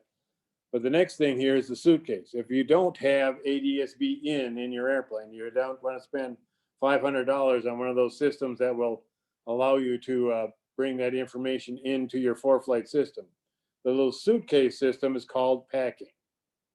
What it does is it takes all the weather and airport information inside a 50 nautical mile radius all along your route of flight, and it will find all the weather, airmets, SIGMETs, and TFRs inside that area. If you want to, you can also download all the fuel prices in that, all the NOTAMs, and all the, because I got the expensive version, the 3D imagery. By doing that, then it's saved on your ForeFlight, and as you're flying along, then you can use this information for the flight. Now, again, the weather information will be only as good as when you packed it. So if it's a really, really, really long flight, then you may want to use the other, the systems that you used to use way back last century, where you had to call flight service over the radio or listen to the ASOS or AWOS systems or ATISs as you're flying along to help get you an update on the weather as you go. If you just hit the pack button down here at the bottom of this square, then it downloads everything. And then, like I said, then you're able to use, if it's downloaded onto the ForeFlight itself, you can then use this information as you're flying, even though you may be out of contact with the ADS-B system itself. So that's a very, very good system to use if you don't have ADS-B in your airplane, to be able to get a basic source of weather information as you're flying. The star is the same thing. If it's a route that you normally fly a lot, tap on that, and it will save it for you as a favorite route. The little send button, you can email it to somebody else. you can go to the flight section and do the filing and all that stuff we just talked about. Put it on a clipboard and save it for later. Send it to a printer. If your iPad's hooked up to a printer through the, what is it called? AirPrint system, I think, like that. Or the printer is able to accept information from your iPad to print stuff. You can print it on there. And then the passenger information is if somebody else is flying in the airplane with an iPad, you can have your system send it to their system. They don't have to have ForeFlight on their iPad itself, but it will send them information so they can follow along too. So this section here that you're looking at is the edit mode. Now, if you're old school VFR, then you go in and say, okay, I'm going to take off from here. And so then my first checkpoint is going to be right next to Lake Minnetonka. You tap that, it gives you all the airports nearby or all the information about, because I chose airports or nav aids or waypoints, or you can tap it and get all the information. Or I just want to use that spot as a checkpoint. You can just tap the latitude and longitude section up there, and it adds that to your system. Now, if you're going to use this route a lot and you want to use these checkpoints over and over again, then tap the more side, hit save, and you can actually name the point, south end of Green Lake or whatever the heck it is. And then it'll give you the location and you can enter a description in there, and then it will save it on your ForeFlight and you'll be able to use it. Now it becomes a user waypoint and you can use that waypoint for anything, not just this particular flight. If you don't want to do that, again, you just tap till the circle appears, put the point exactly where you want it, and tap the latitude and longitude, and you do that all the way along the route of flight. Then, like we talked about earlier, you can go up here, shut off the sectional, and turn on the aerial map and say, am I really going to be able to see that lake from the air? Yeah, it looks like I'm going to, but I missed the point. I really wanted it to be up there. So I just take this one and go out there and say, okay, I want my point to be right there, right at the edge of the lake. And that's a better spot. So using all the stuff that we talked about in that map section there can really help if you're using this to determine, to do the old school point by point by point nav log for a VFR flight plan. So that's in the edit mode. So then when you tap over here to the nav log section, it goes in and gives you the weather information for each point that you have and nav log information, the heading, magnetic heading, it doesn't do true course. It'll do magnetic heading, the distance. The first distance is total distance, 7 miles to the first one, then total of 16 miles to the second one, and then total 224. Then over here in the leg section, it gives the individual distances, the fuel that you're going to use on each leg based on the fuel flow that you told it for the airplane you're flying, and how long it's going to take you to go between each leg based on the winds that has determined today, basically 8 knots of headwind. Then I think in the $200 version and higher, you can get a profile view to see if the altitude you've chosen is going to keep you out of harm's way. The blue stuff is icing. The gray and the blue stuff is icing. The blue stuff in the first corner here is the Class B airspace, and then the Class D airspace as you fly along up there by Crystal, and anywhere that you're going to be close to. Then over here, you can, sometimes this works, sometimes it doesn't. Grab and hold that and move this thing down and say, I want to pick the 1900 feet. Well, now it adds one more level to this, and not only gives you the airspace and the icing and all the other stuff, but it says, hey buddy, you're too close to the stuff on the ground. There's the shore view towers. There's another tower up there, I think by Mora, because the terrain is higher, even though it's a shorter tower, you're still close to it. So it can give you, I think if you're within 1,000 feet of it, it turns yellow.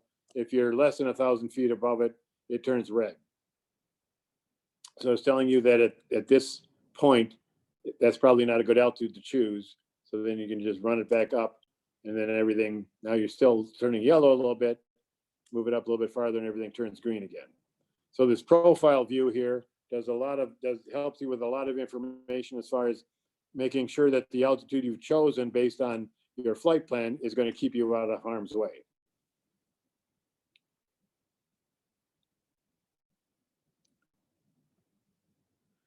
On the edit section, the cool thing about here is that in the procedure part, for you VFR guys, you told that you were going to International Falls, you tap on traffic pattern, and it tells you that today the best winds are runway 22 and runway 31. So being the good guy, you're going to go to the longest runway.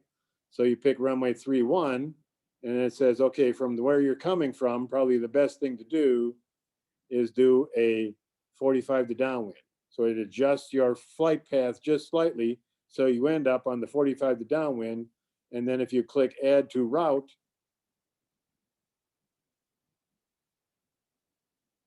you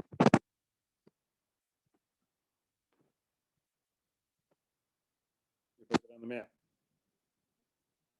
So you know exactly how to fly the 45 to downwind.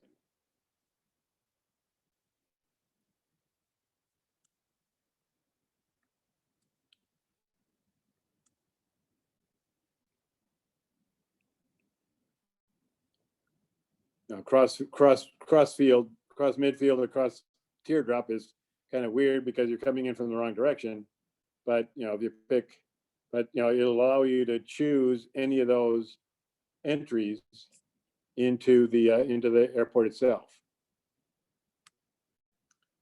Okay, so now you've made a mistake. You can grab a hold of, touch it, and hold it. It turns into a ghost. You flip it up, and that information disappears off the course.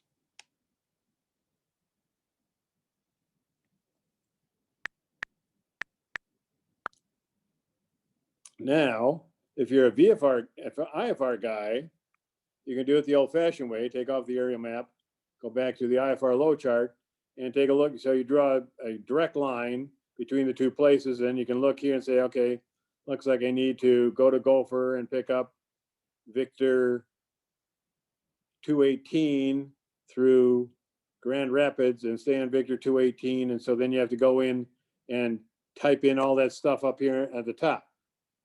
Or you tap on this route section. There's a recommended route that ATC has cleared people this direction before. But keep an eye on that. You'll read that bottom line to make sure that the airplane that had that flight plan cleared for them is the kind of airplane that you're flying. You don't want to be picking something where you're flying up in the flight levels.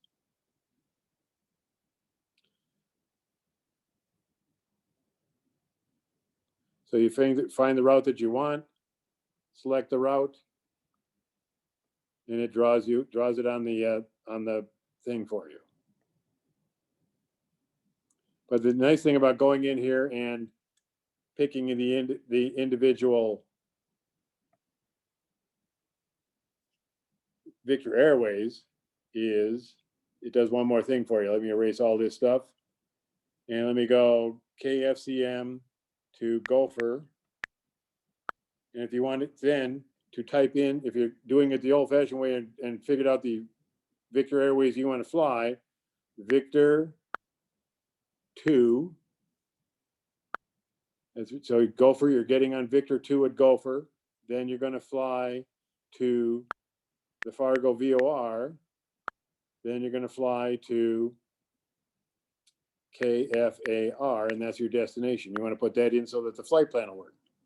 So then when you go to the nav log, it puts in all the intersections all the way along the route and how long it's going to take you to fly between each of those intersections. And on the map, it'll put those intersections on the map itself. I noticed when we did the procedure thing, it didn't have these intersections drawn on there. So that, you know, so there's, and again, same thing here with the edit section. for the IFR guys, when you're getting to Fargo, looks like the best wind today is a visual to runway 31. But if you're going up there and you want to do a instrument approach, maybe the best thing to do is fly the you want to practice your VOR today. So you tap on that and it says, okay, well, here's the VOR. You can either come from WAGNI or Honet. So probably the best thing is come from WAGNI, and then add that to the route, and it automatically draw it and put the approach plate on the, if you have that system on there, it'll at least draw the approach on there. Go to Fargo, out to WAGNI, fly the arc, and fly the to the intermediate fix, and then fly the approach. Then if you have the $200 system or more, it'll put the approach plate on the map for you. So there's all sorts of stuff you can do as far as the procedure stuff is concerned, as far as being able to do the flight planning. I'm thinking in a couple months I'm going to do another one of these ForeFlight things and spend a little bit more time on the system for doing the flight planning itself, and all the information about putting all the information in about the airplane, because doing the airplane and the weight and balance and all that, and this type of flight planning all by itself takes about an hour and a half to 2 hours to talk through. So this was a general conversation about everything that happened that you can do on the ForeFlight itself. Again, estimated time of departure allows you to set that time there so that you know exactly when you're taking off on that particular time again, so that it'll give you an ETA then of when you're going to get there. And I'm getting ahead behind I just noticed something I forgot to talk about. So then again, then that'll throw that in the flight plan once you file it. So let me go back to this guy here.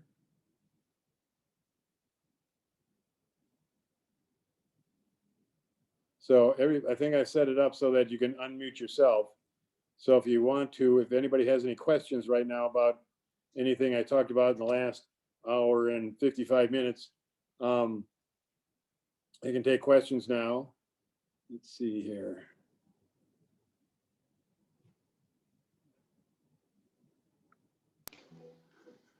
I have a question. Okay. If you look at a map at a Class D airport that has a runway less than 8,000 feet, it has just a round circle with a magenta coloring in it. Yes. Go to ForeFlight, that's just on the sectional. When you go to ForeFlight and you zoom in on it, that Class D airport shows a runway symbol that is equal to the sectional symbology on the sectional as over an 8,000 foot runway. Can you explain that, please? No, I can't. I've not.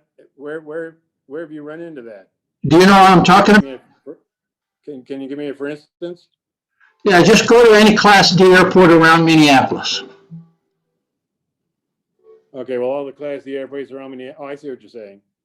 No, the circle. No. The circle with no runway in it is for runways that are less than. Go to the map section on the sectional. Yep. There you go. Okay, now just pick a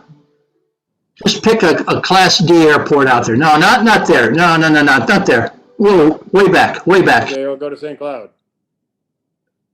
Okay. Stand by. Let me get rid of this thing here. There's St. Cloud. Yes. Not there. Keep coming back out. Can you give me a specific airport you're looking at? Okay, let me look at one.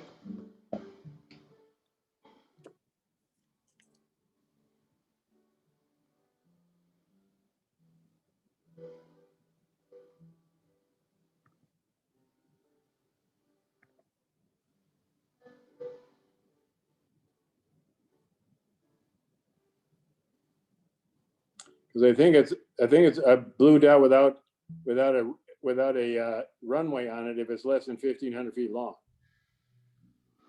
Yeah, hang on a minute. I'm finding one that I came across. Okay, And I'm looking for it now.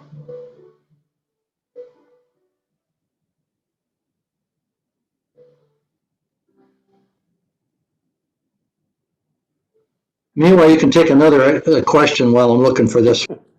okay, no problem. Anybody else have any questions?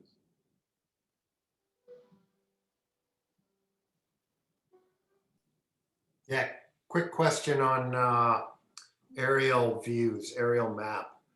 Yes. When you're zooming in, there's nothing there that would give you an indication of altitude as you zoomed in so that you could get an No, idea? Okay, no. okay. Now, on the 3D picture, you spent the big money, that 3D picture of the airport or the 3D route that depiction that you're going to have there, that one will give you, depending on how you zoom in on the on that particular system, will give you the altitude that what it's going to. If the ground is going to look like that on the screen, what altitude are you going to be at? But Okay. that's only on the if you spent the $300. Yeah, the $300 version. Excuse me. Okay. Hey, Fred, Yes. when you showed the feature where you were coming into your location and it showed you the best available runways and how to fly the pattern, where was that at? So that was in under flight plan, under procedure. Okay. And then you pick the traffic pattern for your destination airport. Okay. And then if somebody was just starting instrument training, definitely worth it to at least get up to the $200 level, you would think? Either way, because depending on your instructor, like for our students here at Thunderbird, we usually, if they have ForeFlight and they have the $200 version, I tell them to shut up. I go in and have them shut off the airplane the stuff so that the airplane doesn't appear on the approach plate. I want them to be able to fly the thing just using the information that they're seeing on and the instruments in the airplane, Okay. and using the ForeFlight just as a handy place to put all the approach plates. Okay. But So you're right. If you're once you become an instrument pilot, it's an excellent thing to move up to the $200 version, because then one peak is worth 1,000 scans. You can look down at that thing, and the little airplane is flying away from your route or off the approach that you're flying, and you can do immediately that something's messed up, and you got to get the airplane going back the other way. So you want to learn how to do it both ways, I guess is a better way to say it, so that you can. Go ahead. Yeah, so if you're starting training, you're going to learn to fly off of what's in the plane, and you won't be getting to the extra stuff in ForeFlight until you're doing it on your own or later in training. Yeah, exactly. Okay, perfect.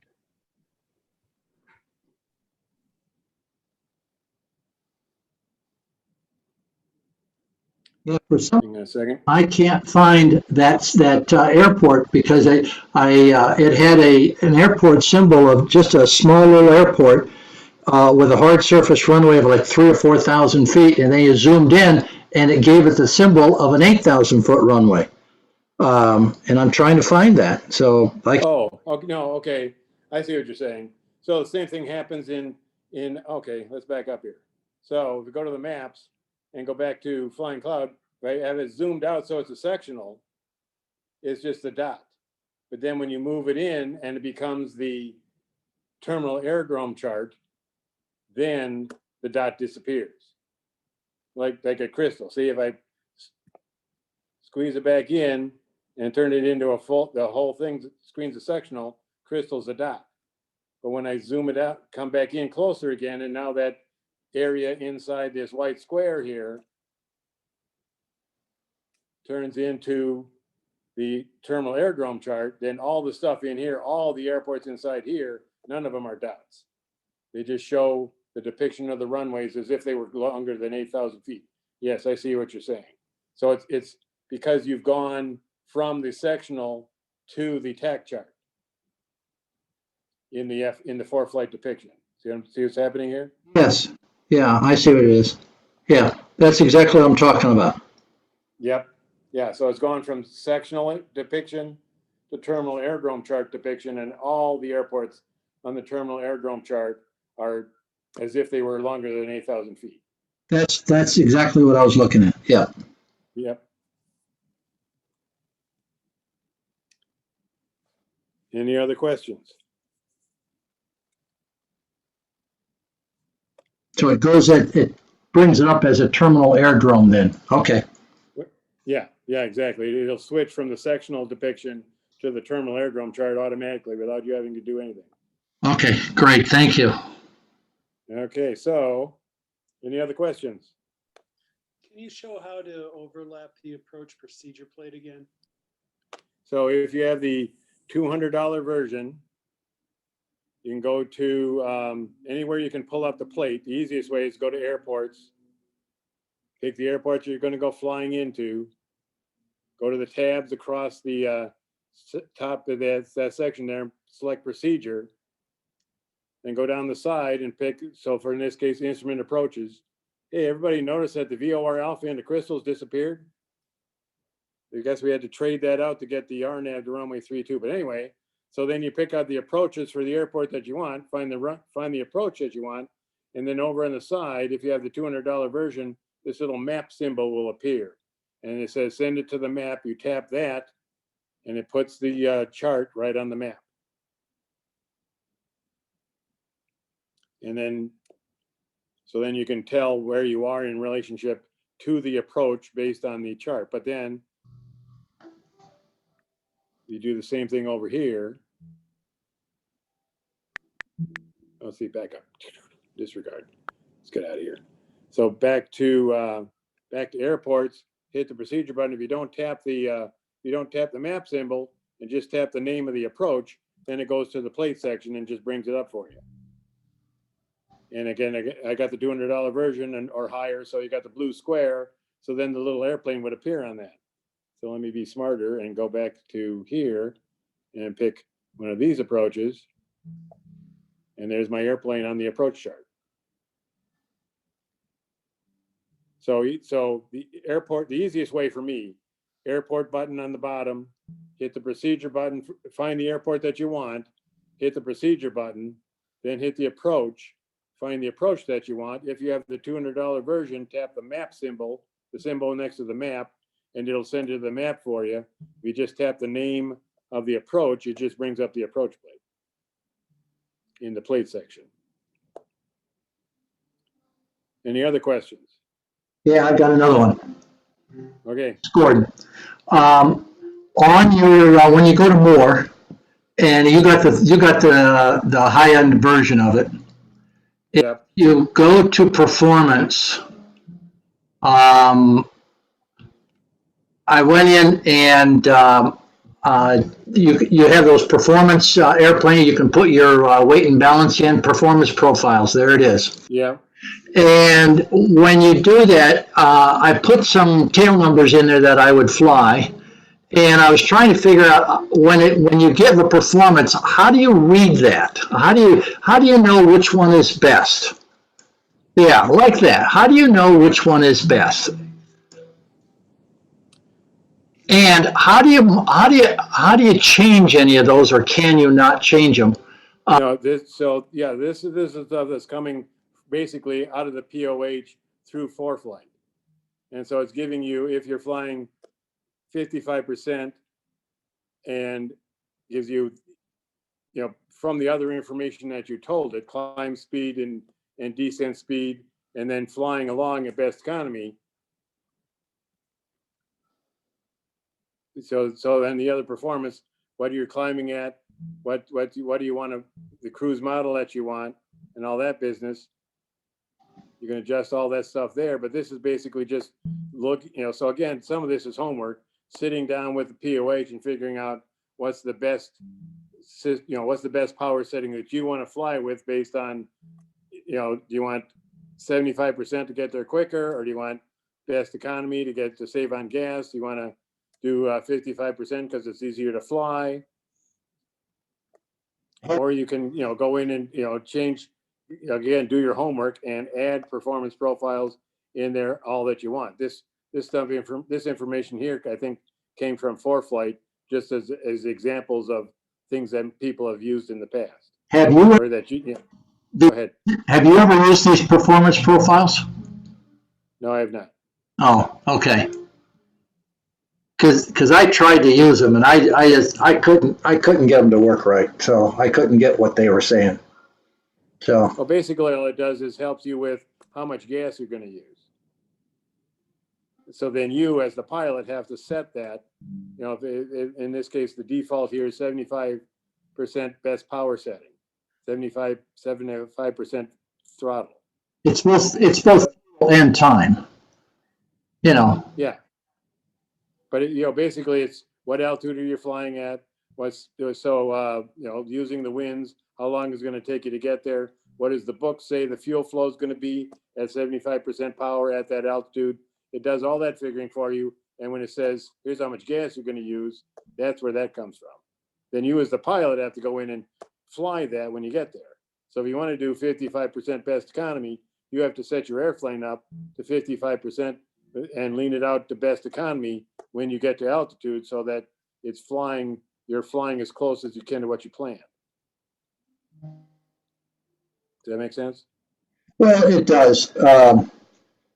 Theory and practice are two different things in this case. You know, I've never been able to achieve any of this stuff. So Yeah, I understand. You know, it's just like everything. These are book numbers, so that, you know, if it's an old airplane or a bent airplane or a new airplane, all those things are going to be different. So that's why they give you the ability down here at the bottom to customize it yourself. If you know your airplane has a fuel flow of this much at the power setting that you use, you can go down here and set that thing up and under custom profiles and try to get it as close to what your airplane does as possible, and just create your own profile. Now it takes a little while to do that because you have to, you know, put all that information in there.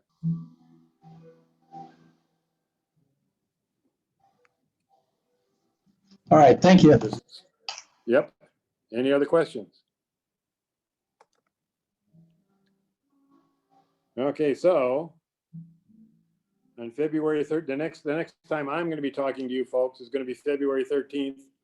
And I noticed with all these symbols and stuff here, and the person I was just talking to about airspace and stuff, I'm going to do a talk on airspace symbols on the sectional chart, not just in Minnesota, but all over the country, and what they mean, and whether you can fly their VFR or IFR, or, you know, what all the different rules and regulations are for flying in all the different kinds of airspaces, not only the alphabet airspaces, but all the special use airspaces that are out there, and what the terminal radar service area is for all of you who's been flying for a while and remember way back last century when that was something that we had in the alphabet soup airspace that still exists for some reason.